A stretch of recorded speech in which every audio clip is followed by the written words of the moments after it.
सुप्रभात। मैं जगेंद्र राणा।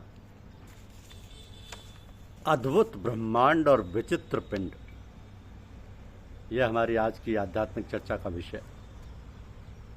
अद्भुत ब्रह्मांड और विचित्र पिंड। देखिए, मानव शरीर की रचना करने वाला अलौकिक रचनाकार परमात्मा इन अलौकिक व रहस्यमय कृतियों को रचकर स्वयं को इनमें छिपाकर अदृश्य हो गया। फिर अपनी अनुकृति या कहें अपने प्रतिबिंब स्वरूप, क्योंकि परमात्मा ने मनुष्य को अपने अनुरूप बनाया, तो प्रतिबिंब स्वरूप मनुष्य से लुका छुपी का खेल खेलने लगा। कुछ इसी ढंग से जैसे बच्चे जब लुका छुपी का खेल खेलने लगा, बच्चे जब लुका छुपी का खेल खेलते हैं तो उनमें से एक वहीं कहीं आसपास छुप जाता है और बाकी तमाम उसको खोजने निकल पड़ते हैं, अपने निकट ही कहीं छुपे हुए को। जब तक खोज नहीं लेते तब तक खेल चलता रहता। तो क्या इस संसार में जीव और परमात्मा के बीच यही खेल नहीं चल रहा है? जब तक यह जीव अपने सबसे निकट, बल्कि निकटतम, यानी कि अपने हृदय में छुपे हुए अपने परम सखा, सुहृदय मित्र साथी परमात्मा की खोज कर उसे तादात्म्य नहीं कर लेता, तब तक उसे विश्राम नहीं मिलता, चैन नहीं मिलता। तो मानव शरीर संरचना में शक्ति के 3 विशिष्ट केंद्र दिखाई पड़ते हैं। प्रथम प्रजनन शक्ति केंद्र है।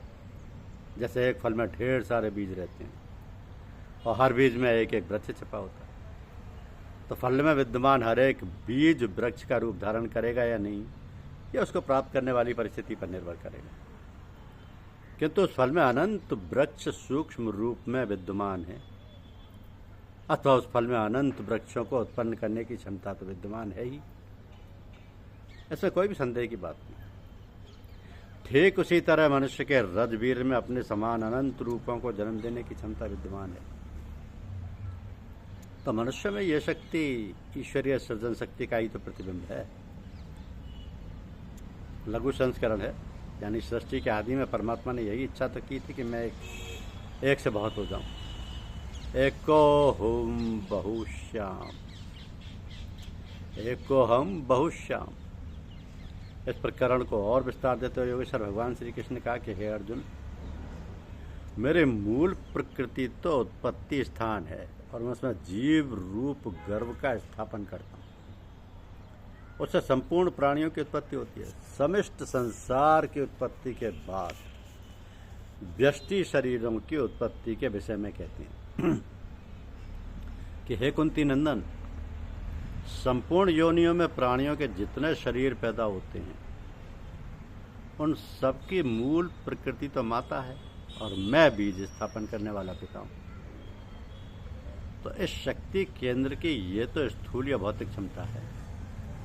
इसका दूसरा पहलू है सूक्ष्म आंतरिक यानी आध्यात्मिक।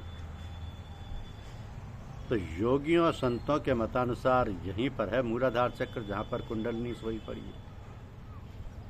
शक्ति के इस रहस्यव्रत केंद्र को साधना द्वारा जागृत कर लेने वाले साधकों को अलौकिक अनुभूतियों का द्वार उन्मुक्त हो जाता है।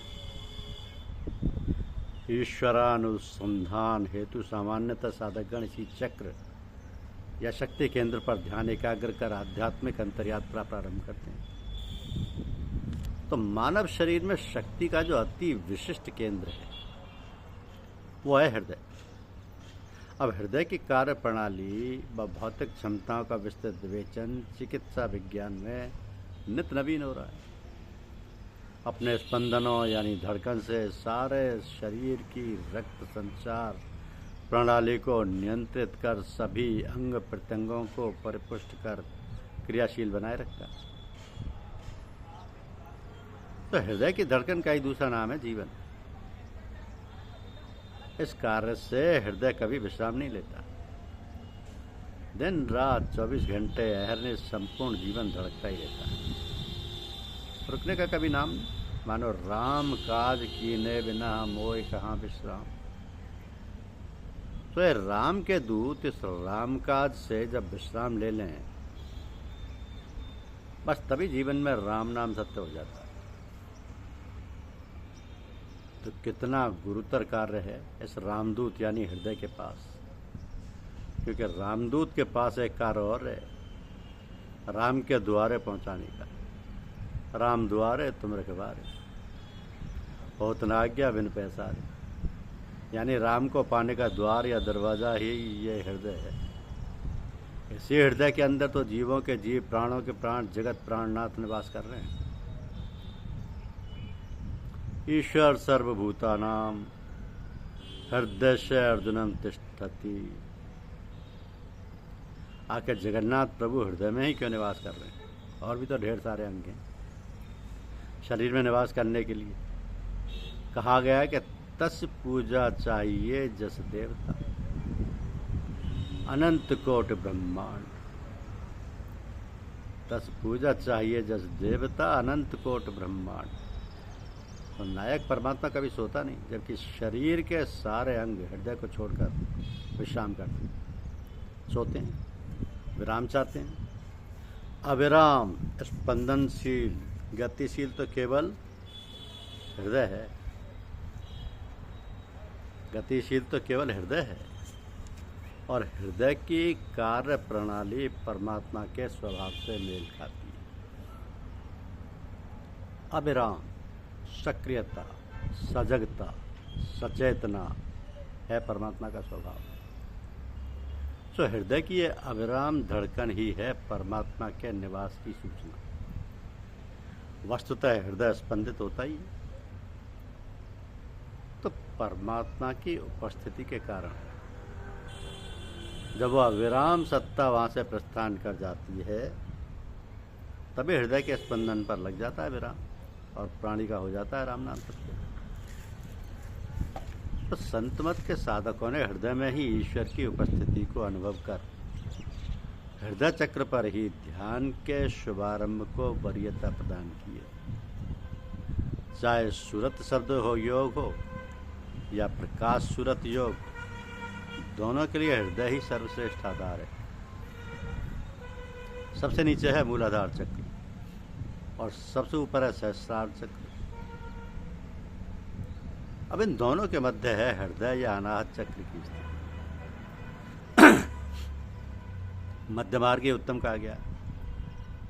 हृदय पर साधन की श्रेष्ठता के पीछे एक और महत्वपूर्ण बात है कि भारत की ऋषि परंपरा ने जीवन की लक्ष्य सिद्धि हेतु 4 पुरुषार्थों की प्राप्ति आवश्यक मानी।